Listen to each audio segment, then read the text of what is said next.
Դե սկսենք նայել, որ քնի խանգարումները անշուշտ բազմազան են։ Ես այսօր կփորձեմ զրուցեմ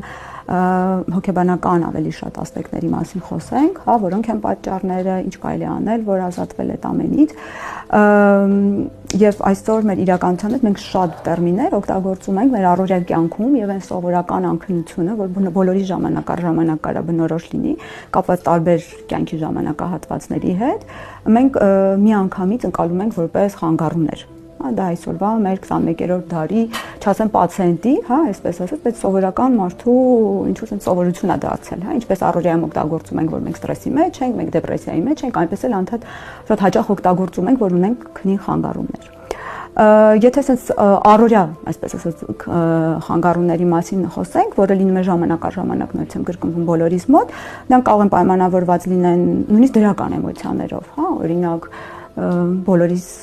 երևի sense հայտնի է մեր անհանգստությունը, որը կապված է օրինակ սակադրության հետ, հա, այսինքն էլի կարող է վերել որոշակի խանգարումների հետ, անքնության հետ, որտեղ շատ հույզեր կան, հա, որտեղ այդ հոգեհուզական վիճակը այնպիսին է, որ չեն կարողանում հանգիստ քնել, որտեղ անդադ մտածում ենք։